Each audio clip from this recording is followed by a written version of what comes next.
Good afternoon, and good afternoon. As always, we thank you so much for tuning in, to listening, to watching, to witnessing humanity in the headlines. I am your host, Atiba Buchanan, flanked and joined, partnered by my good man, my main man, Mr. David Seaton. How you doing, man? What's going on, man? It's been an unseasonably warm week in Chicago. I know, right? 90. It's really hot. Right. I feel like do the right thing. I feel like getting a chair, sitting out on the street corner. But nonetheless, with this wonderful weather, we've got a lot of work to do today, and we don't have a whole lot of time to do it. There's even a lot of things David and I would both like to get into today that we just can't. We'd love to get into the president's comments last night about the NFL players who protest. I will give you 10 seconds to just say something real quick on that. I'm just going to say, Donald Trump, you can go to hell. Go ahead.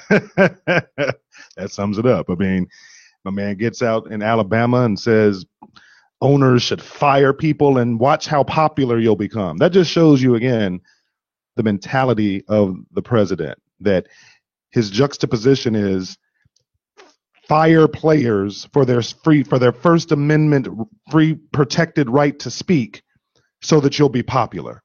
Yep. That's what he's telling the owners. And then using the office of the presidency to do it. And then disinvite Steph Curry to the White House, which it's got to be some sort of ethics violation. I mean, the president is singling out an American because of what he said on social media. So again, that. We'd love to have a more comprehensive conversation about that today, but we just can't. Let me give you a preview, good people, all our Facebook Live people, Intellectual Radio people, iHeartRadio people. Again, we thank you for listening. So today we are going to be talking about community policing. There's an article that was put out on the Marshall Project, When Backing the Blue Backfires, by Chirag Bains. He is a visiting fellow at Harvard University. He's going to be joining us soon to discuss the piece that he wrote, and we're going to talk about the importance of community policing and the role the federal government should or should not play in that. So it's going to be a great comprehensive conversation. You do not want to miss that. Later in the show, we are going to be discussing CTE and the effects of that. I think you want to go the other way, Earl. Okay.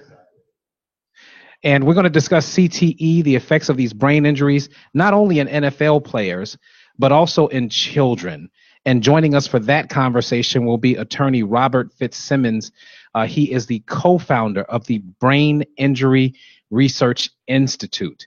That is actually the institute founded by the African doctor that discovered CTE. Right. So he's a co-founder with him. So we have Will Smith played him in the movie. Concussion. Right. Yes. So we have the best of the best today. You do not want to miss this conversation. Should you allow your kids to play football? We'll see. We'll talk about that later in the show. So you don't want to miss today's show. Stick with us. Thank you for joining Humanity in the Headlines. We're going to take a quick break, and when we come back, we discuss community policing with attorney Chirag Bains. We'll be right back.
We are back on Humanity in the Headlines. Again, Atiba Buchanan, joined by my co-host, Mr.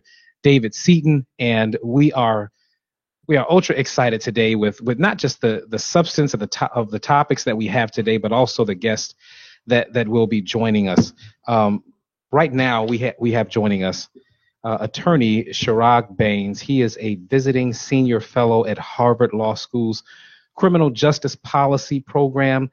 He's also a former federal prosecutor and senior official in the Justice Department's Civil Rights Division. How are you this afternoon, sir? I'm very well. Thanks for having me. No problem at all. We thank you for joining us. So, we don't have a lot of time, so we just want to hop right into this conversation. Again, you had put out a piece, the Marshall Project, titled "When Backing the Blue Backfires." I had read the piece earlier this week, and it certainly prompted me to reach out to you to kind of have a comprehensive conversation about some of the things that you wrote about. So before we get to the piece, if you could kind of enlighten our listeners a little bit as to what you do and kind of your background as to how you got into this and what it is, your main objectives and what you're looking to accomplish at Harvard. Yeah, I'd be happy to do that. So I spent the last 7 years at the Department of Justice in the Civil Rights Division. I started in what's called the criminal section in the Civil Rights Division. It's the unit of the federal government that investigates and prosecutes civil rights crimes, including crimes of officer misconduct, whether they be shootings, beatings, thefts, or sexual assaults. I also prosecuted hate crimes and interference with access to reproductive health clinics and a bit of human trafficking. In 2014, so 4 years into that period, I moved to the supervisory office of the Civil Rights Division. This was roughly around the same time that Michael Brown was shot and killed in the St. Louis suburb of Ferguson, Missouri. And the Civil Rights Division opened 2 cases there, one of which was the investigation of the Ferguson Police Department as a whole, and I participated in that. I was one of the attorneys who investigated Ferguson, wrote the report, and ultimately negotiated a consent decree for reform. I also had my hands in some other criminal justice reform issues. My time at the department ended in January of this year with the turnover in the administration. And at that time, I moved jobs, and I'm on a fellowship that allows me to research and write about criminal justice with a focus on policing. And at Harvard, I work with the Criminal Justice Policy Program. The focus of that is to put out resources for communities and system actors around the country that are interested in reform on issues such as bail reform, court fines and fees, forensic science, prosecutor reform, and also to offer direct assistance to local governments that are grappling with those issues. So that's what I do. I have a particular interest in accountability for police misconduct and in communities having a greater share of control over what their police departments do. That's an excellent summation, again, and you have such a vast and wide breadth of experience and knowledge. So again, we really thank you for being on today. So now, getting to your article, the article talks about the Department of Justice's Collaborative Reform Program. If you can enlighten our listeners as to what that program was and how it was supposed to function.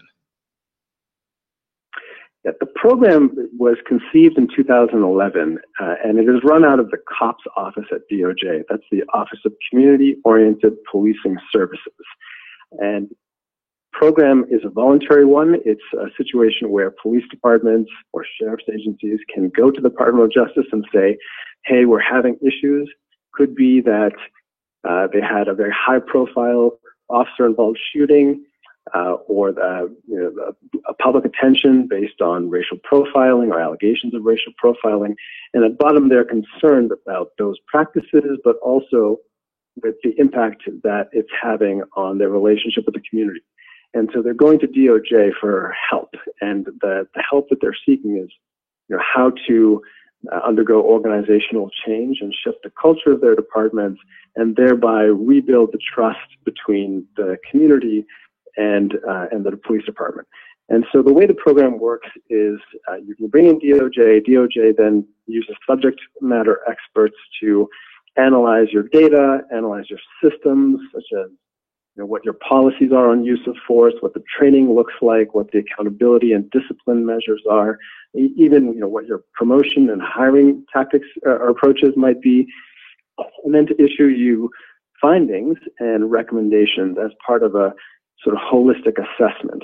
And the scope of that engagement is agreed on by the police department that's asking for help and the COPS office, and then they get the report. The report has these recommendations. They're non-binding.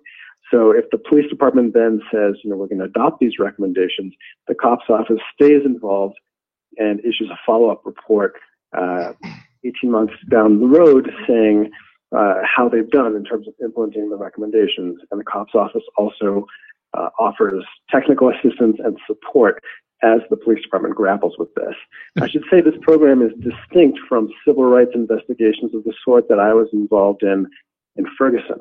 At the Civil Rights Division, that's what we did. We had enforcement authority based on the 1994 statute to investigate police departments for a pattern of misconduct and to seek judicial relief, to sue and to get court orders to reform the department if we found patterns of misconduct. The COPS program is different. It's voluntary and there doesn't exist an enforcement mechanism with it. But it was conceived of with the input of law enforcement and was directly responsive to their requests for an alternative to the civil rights investigations. It doesn't work for every kind of police department. You have to have leadership that's committed to reform and a community that's willing to buy into the process, that has enough trust in the police department to do that. But those that were using the program found it helpful at the time.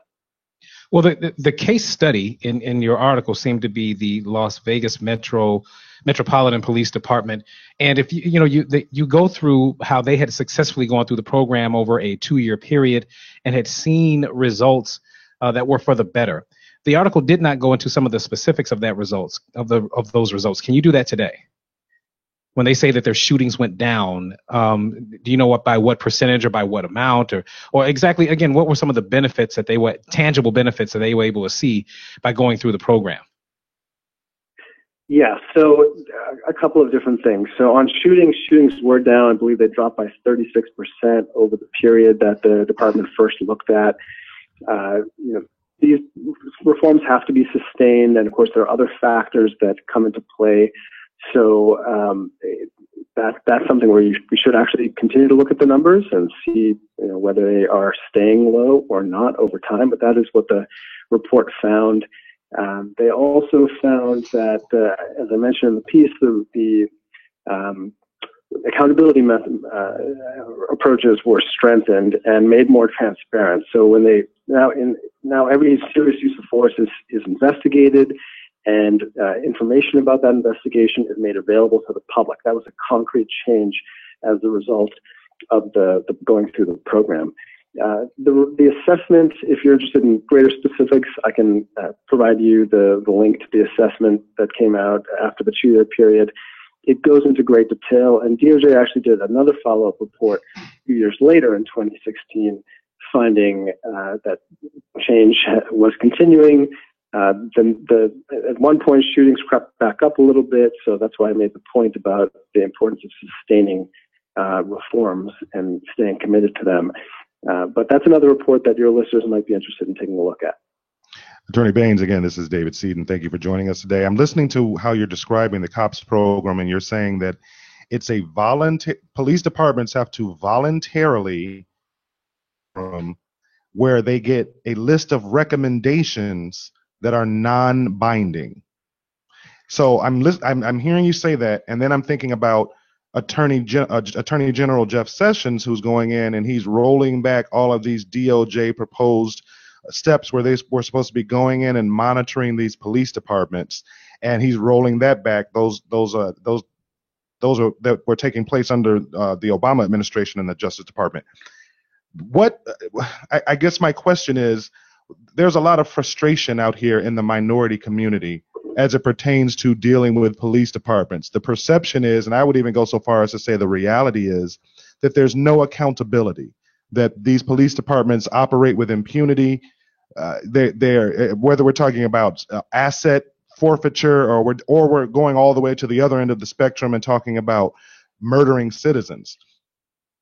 what is your recommendation, or what's your long-term thought on?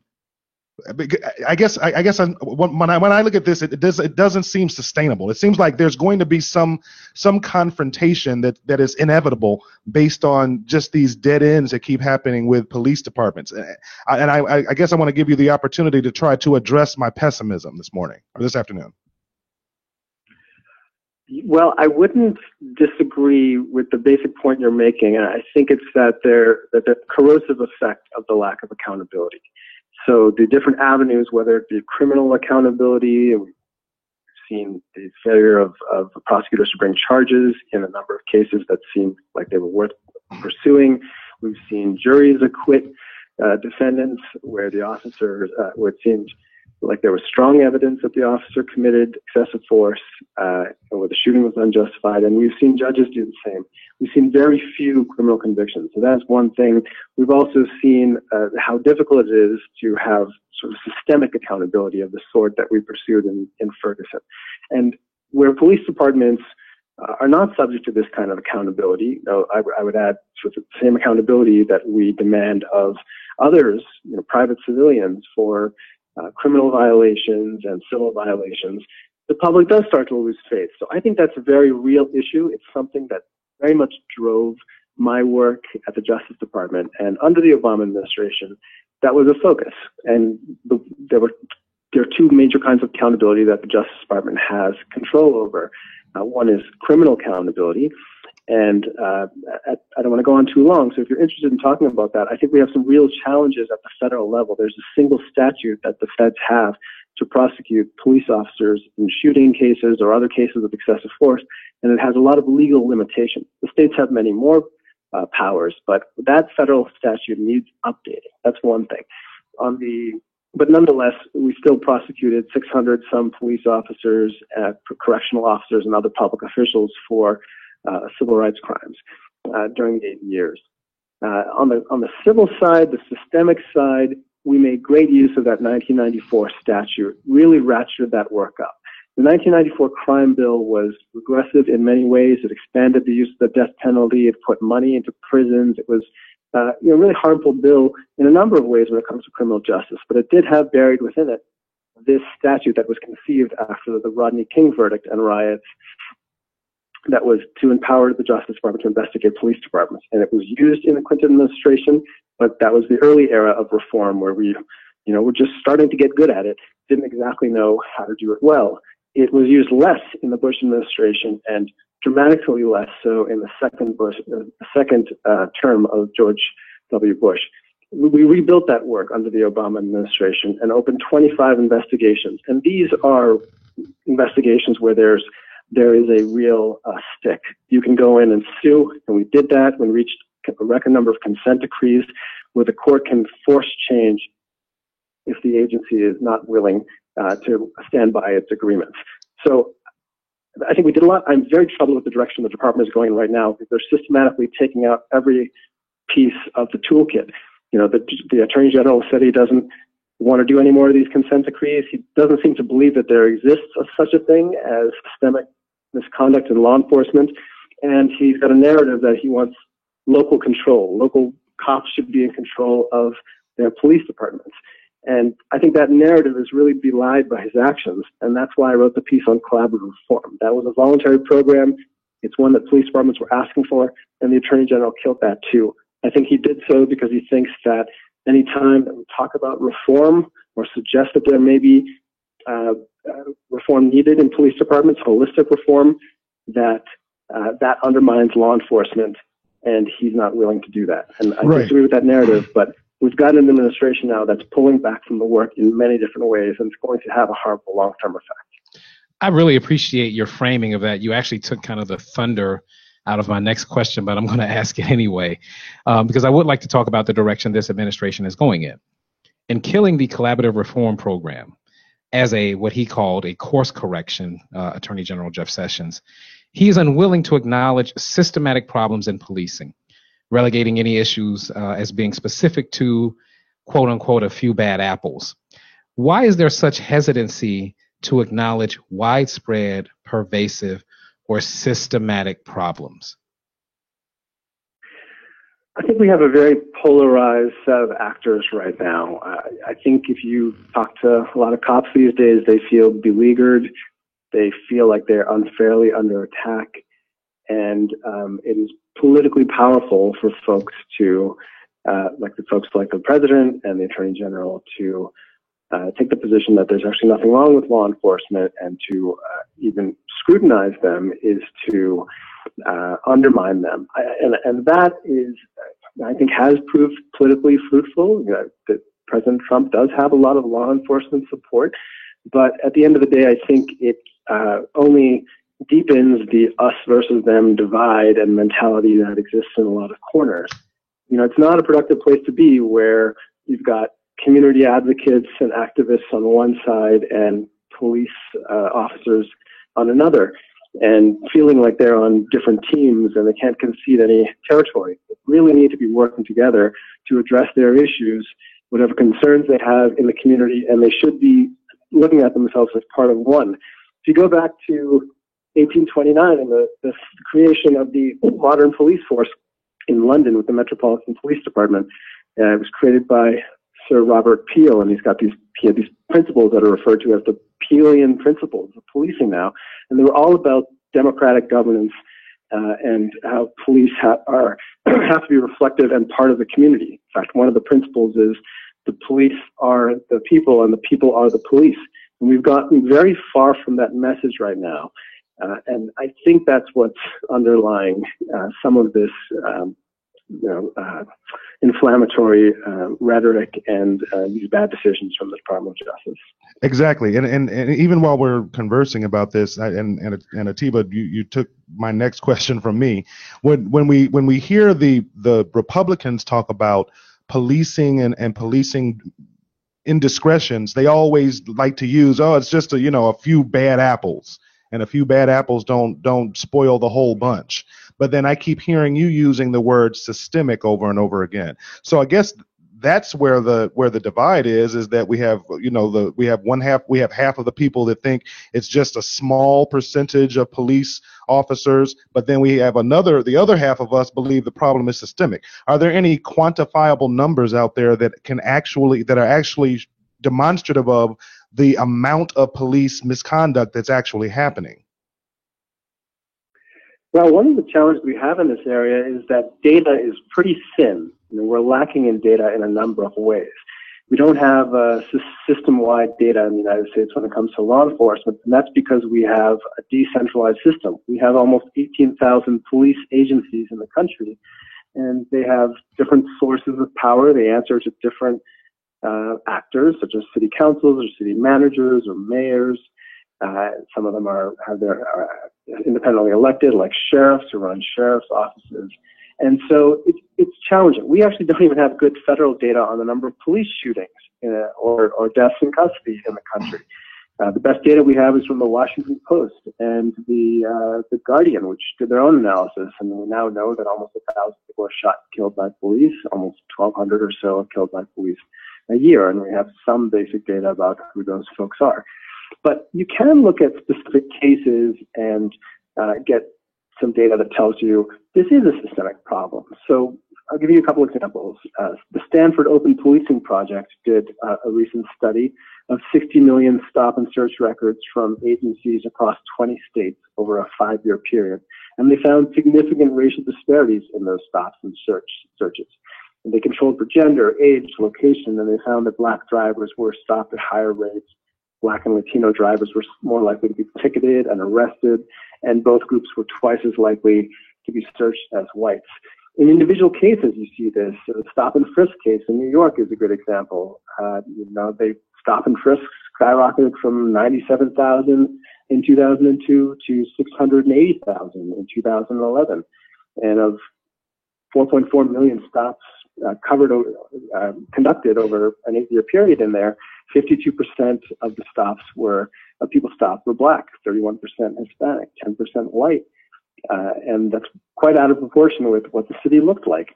And the judge there found that the stops were by and large made without reasonable suspicion, thus they were unconstitutional. So I think there are a lot of indications of systemic misconduct. And if I might, I would like to make one other point about this bad apple, few bad actors narrative. I actually think that at the end of the day, that narrative, not only is it incorrect, it's actually anti-cop. It's unfair to cops if you want to look at it from that perspective. It suggests that there's nothing wrong with law enforcement overall or our approach to policing. It's just that we've got individual bad people on the force. And so it lays all the blame on individual actors when individual cops are not the ones who decided on zero tolerance policing as a strategy in Baltimore, which led to distrust and civil rights violations. They're not the ones who decided to ratchet up stop and frisk in New York. They're not the ones who came up with broken windows policing. So I think it's unfair to pin it all on the individual cops. And ironically, the narrative that's being pushed from the Sessions and others like him is, I think, doing a disservice to the folks that he claims to speak for.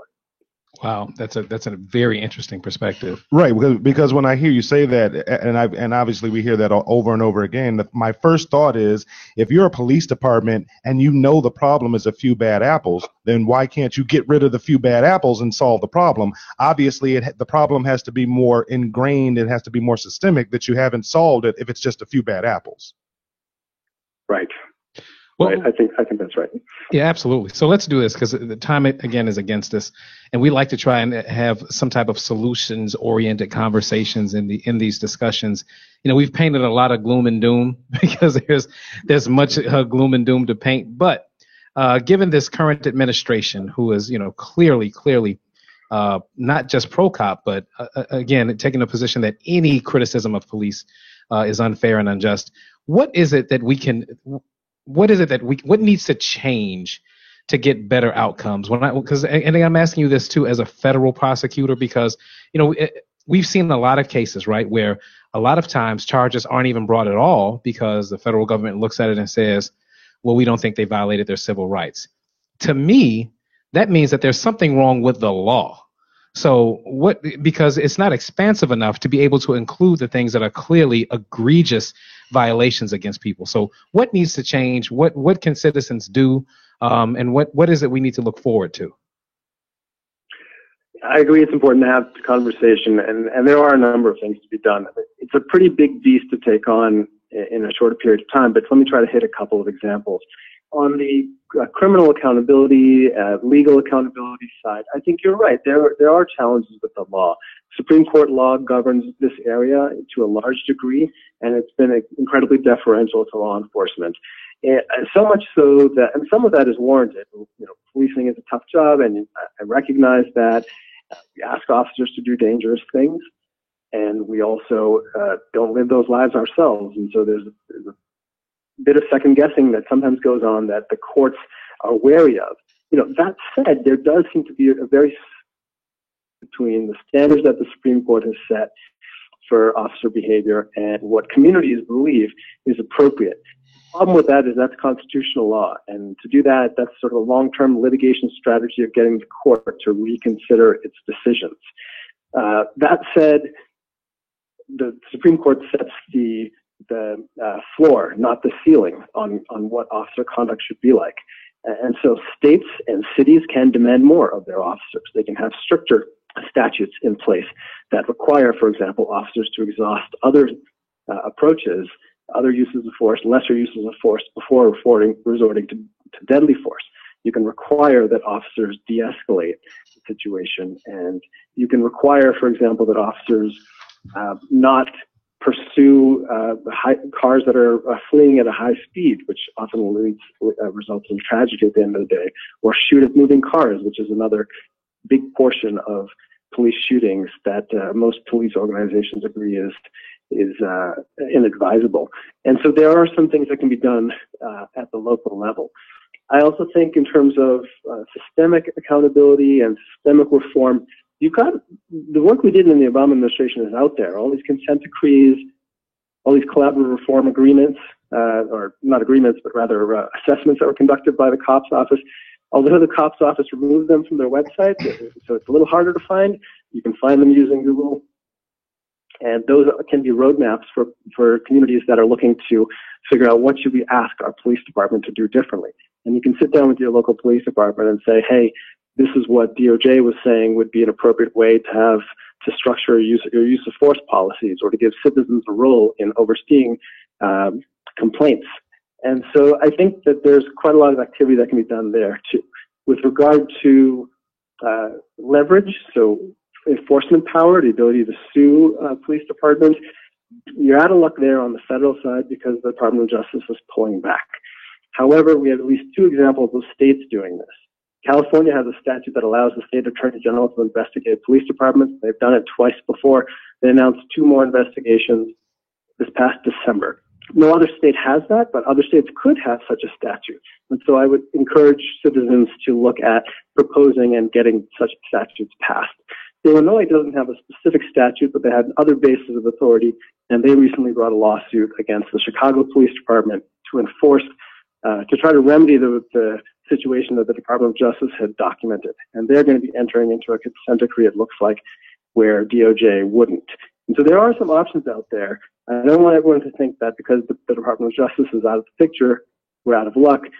Advocates around the country are doing a lot of great work. There are a lot more resources available to those who are interested in reform than there were in the past. That is all great information. I think we're at the end of the segment. I'm just going to end it really quickly because I know we're going to have you come back and have a part 2 of this conversation. And I just want to just plant these 2 little seeds really quickly. I think that definitely police departments should have to, when there's a civil suit, the city shouldn't have to pay. That money should come out of the Chicago or the police's pension fund. I think that would create a sense of intra-policing within these departments. And I think we should even investigate the possibility of setting up a separate tribunal for police misconduct, similar to what we have in the military. We don't let civilians judge people in the military because we believe they don't really understand the depth and the breadth of what goes on in the military. I think it's time we might even try to investigate something like that for police officers.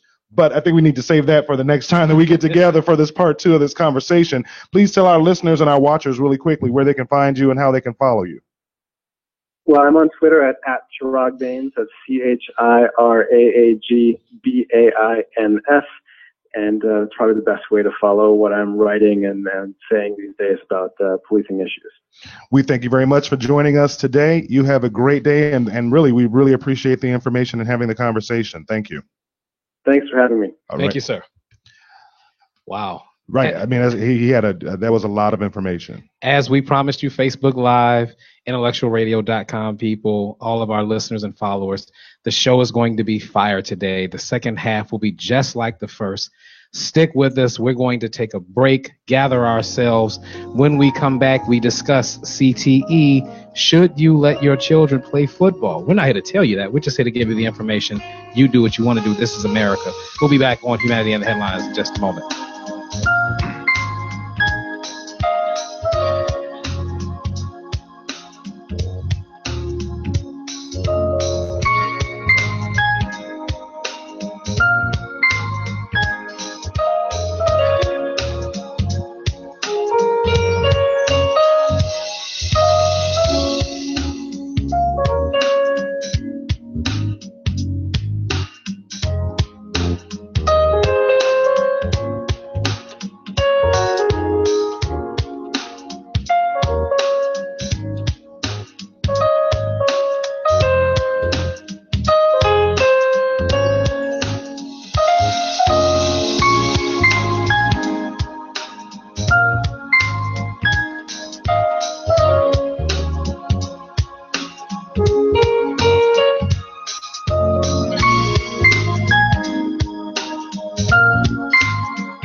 We are back on Humanity in the Headlines. As our producers go ahead and get Attorney Fitzsimmons on the line, we can go ahead and introduce the segment, David. We thank you, everyone, for sticking with us, coming back for this powerful segment, this information that we have for you. So we've had a few things come out very recently in the past couple of months. We had what appears to be a pretty comprehensive study that was done on 111 deceased NFL players' brains that were all donated to be reviewed for CTE, and 110 came back with symptoms of CTE. Okay. That is a brain injury.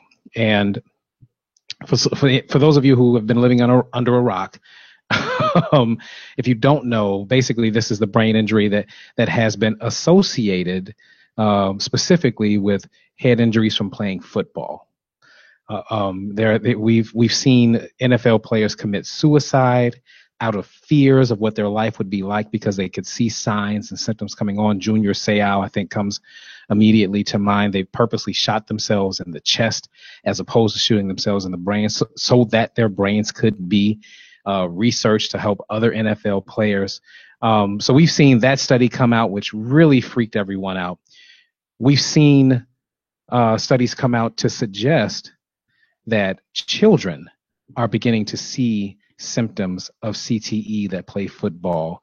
So also, we can't miss this one. Aaron Hernandez, if you haven't been aware of that case, he's the football player who used to play for the Patriots. He was a tight end, very good one too. He was a very good football player. He died at 27, by the way, so he wasn't in the league very long. He was committed and convicted of committing murder, and he committed suicide in jail. They were able to analyze his brain and determined that he had severe CTE to the degree that someone that played football at the age of 60 would have. Okay. And he was 27 years old. Right. He only played in the league for a few years. That doesn't necessarily attribute that, his behavior as far as what he did in killing the people that he killed. It doesn't mean that necessarily the CTE made him do that. I don't think you can make that leap per se. But once again, in someone that was in the league for just a couple of years, 27 years old, had some of the most advanced CTE that doctors had ever seen. So, this is definitely something that we want to discuss, on a personal level. I have a son. He's 16 years old. He's a big kid, 6'2"-ish, muscular, athletic. We've never allowed him to play football beyond. He played when he was 6. I can tell you exactly. He played 1 year in a kiddie league when he was 6, but it was full contact, helmets, and all that good stuff. Right. But beyond that, he played 1 year and he never played again. He didn't hurt himself or anything, but just based on the information that slowly began to creep out over the years about these head injuries, my wife and I were very hesitant to allow him to play at any other level. So again, for me, it's something of great concern on a personal level. I won't allow my kids to play my kids to play football. Can't tell other people what to do, but it's certainly something that is of grave concern. Isn't that the direction that we're headed, though? That as this information continues to amass, aren't we really headed toward the place where football is going to be outlawed?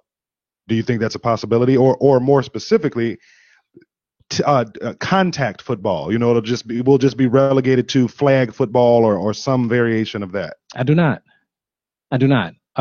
Because of what we've seen, based on the evidence, I can't see that that's the case. Because when you look at the grown men that play football, a lot of them cite fear, but it's a double-edged sword. Because Chris, I forget his name. I won't even reference it. But what he said was football gave him everything in life that he ever wanted. Right. So when you look at the potential financial payout of football, the money that's involved in it, and this being America, where basically everything is dictated by money, we have not proven ourselves to be a place that will allow our moral convictions to override our bottom line. So I guess that leads to the next question, and the next question would be, is this an issue of CTE and football, or is this an issue of the almighty dollar? I mean, that I've seen things where people that played professional wrestling in the WWE, that they've had similar. I don't think there's been a study about CTE, but I know they've had similar issues with mobility and with cognition. Those people who are professional wrestlers for 10, 15, 20 years. Andre the Giant comes to mind. I know there was something about him recently. But I guess my question is it just down to the almighty dollar? Absolutely, it is, and that's one of the questions I had. It's a very similar question for our guest. We'll have momentarily, but I mean, that to me, are parents disagreeing with the science, or are they making an informed decision and rolling the dice anyway? Right, and I guess that's my point, is that people. I mean, we live in a world where if you pay people enough, they will do anything. Exactly. The consequences, be damned.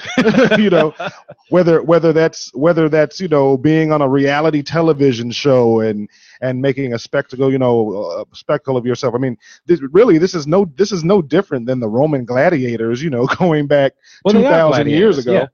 I think that is a very apt comparison. These guys are definitely gladiators, except the difference is gladiators knew they were going to die if they lost. Right. Right. And I guess, and again, I guess it says more about us as a society who like to watch football. We love to see the hard hits. Right. The harder the hit, the better. If you're watching football, and if you're going to be watching football tomorrow, and again, we go ahead and throw a comment out there if I'm completely off base, but if you're a Chicago Bears fan and you're watching a Bears game and you see the Bears make a terrific hit on the other team such that they have to have a delay of game because they got to carry somebody off the field, generally speaking, we as fans say, oh, well, he was just weak, he couldn't take the hit. Right. That's how we are as a society. As I hear you say that reminds me of Wilbur Marshall back in the day, but that's another story. Well, let's talk about this for a second, because Dr. Bennett Omalu, he is the doctor credited with discovering CTE. He likens children playing football to child abuse. Mm. He used some very clear and unequivocating language. He said, and by the way, he's also the doctor whose life was dramatized in the movie Concussion that was starring Will Smith. This is 3 points that he made about children playing football. 1, he likened children playing football to child abuse. 2, he said that there is nothing anyone can do to make football safer for children. And his recommendation for all that, 3, was that no person under 18 should be playing football. That's amazing. Again, this is the doctor that discovered CTE. Right, but he was an African doctor. He is. Right. So he is an African doctor. So and again, I only bring that up to say, is that a cultural difference that he doesn't appreciate how much football is ingrained into our or sports in general are ingrained in our. Well, that's the beautiful thing about science. Because science, I mean, he's talking science. Sure. So that should transcend culture, because it's like math. I mean, math and science, again, you cannot refute or debate those things. Right. Or not debate, but I only bring up the culture part of it because, when his study came out, and I remember there was even a little bit of this in the movie, and it was written about. It's been written about that the NFL has been aware that there's long-term damage to playing football. Even before CTE came out, they've known that that it's right. That playing football over the long term and taking those hits and you're pushing your body, that it's a debilitative condition that a lot of those players find themselves in at a much younger age after having played football. So I guess I'm bringing up the culture issue, that because he was outside of American culture, he was able to come to an unbiased conclusion. But I would go so far as to argue that we kind of knew here where it was going, but to my earlier point, the almighty dollar. Right. And that's what I'm saying, is that all he can do, or someone like him can do, is give people the information. You can lead a horse to water, but you can't make them drink. Ultimately, that's up to America to figure out what they're going to do with the information that he is giving. So again, for me, it's as a personal decision. I wouldn't play football today if I were of football age. I would not allow my kids to do so until they became 18 and were able to make that decision on their own. But again, it is something that gives me great concern. I mean, I'm boycotting the NFL anyway. it has less to do with CTE. But even when you put CTE in that framing, to have a president call NFL players sons of bitches for protesting, and these are people, to your point, that are literally gladiators that are dying for the opportunity to amuse and entertain our citizens. Again, this is not a job they walk away from and live, that a lot of them live to be a ripe old age of whatever, have all their faculties with them like you do if you work at whatever other job. Right. These are people that are literally giving either their literal life or their quality of life. Correct. For sport. Would you say that football is the most is the sport that has the most contact? I would imagine it'd be boxing. I'm stunned that, and I guess that because I was thinking hockey. Right. And hockey has to be a close second. Right. I mean, when you're running full speed, and that's excluding the fights. Right. But I'm saying, a guy, man running full 250-pound man, 300-pound man running at another man full speed and hitting him. That's hard enough. But men of comparable size on ice skates that are going fast, appreciably faster, and making those contacts. I just wonder. I'm just wondering aloud why there hasn't been any. Why we haven't seen this condition in other sports. That's why I asked the question. But and again, just like the NFL, to answer that question, just because we haven't seen it doesn't mean it isn't there. Sure. The NFL literally had to be dragged by the arm to get this information out. It could just be a matter of time before we see it with other sports as well. I would be very, very surprised if we didn't see this similar type of percentages of CTE in sports like hockey or boxing. Absolutely. That's a great point. I remember years ago when we were in high school, when people used to say that Muhammad Ali was punch drunk. No, he wasn't punch drunk. He had Parkinson's. Right. But again, to your point, it's demonstrative of how the medical advances have evolved over the years, and how a lot of times we think things are causal and they're correlative. So it's impressive, and it's gratifying to know that there are doctors out there who are researching these types of phenomenon, so we can have the facts, and we're not just saying things just to say them. Well, our producers are telling us that Attorney Fitzsimmons unfortunately was not available today. We had reached out to call his office, and I guess he's a very popular attorney, so something may have come up. We will definitely reach out to him to have him back so we can have a more comprehensive conversation about this, because we still have more information for you on Humanity in the Headlines. So sit tight. We're going to take a quick break, and when we come back, we're going to surprise you. Just sit back. Great information on Humanity in the Headlines coming up. We'll be right back.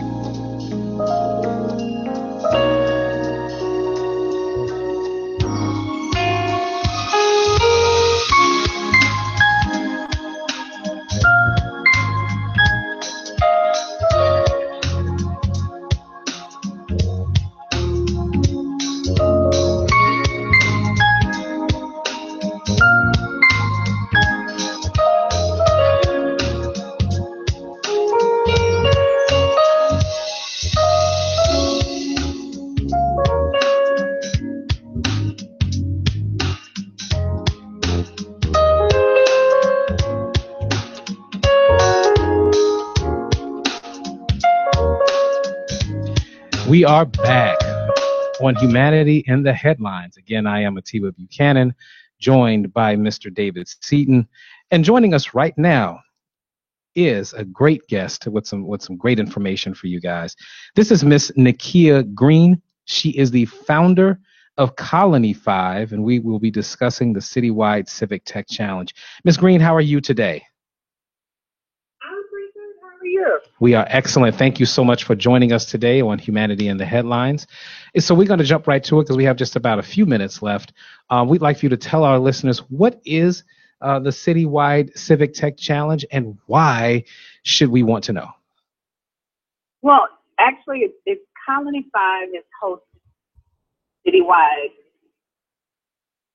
And the goal that Colony 5 has is to really disrupt the economic failures that we have in brown communities, specifically on the south and west side. And so our goal is to develop small businesses and anyone who has an idea that involves technology. And so what we do is we have a few of our community partners, which include Bethel New Life on the west side of Chicago, Chatham Business Association, Inglewood Accelerator, Southwest Corporation on the southwest side. So with our partners and through some of the entrepreneur incubators that they have, we connect with them to get some of these businesses and these entrepreneurs developed and all the way to the point of investment from venture capitalists. So in partnership with UI Labs in Chicago, we will be hosting a hackathon on November 3rd, 4th, and 5th, the weekend of November 3rd, 4th, and 5th. But before that, we'll have a meetup where people can come out on October 3rd, 13th at UI Labs to kind of find out a little bit more about who we are and network with some of our sponsors and some other entrepreneurs. That is great information. So for our listeners, this is a competition that's being opened up to potential business entrepreneurs on the west and south sides, and you're going to be connecting them with venture capitalists who can invest money and help them get their businesses off the ground. Is that right? Absolutely. They can find out more about us at colony5.com, colony5.com.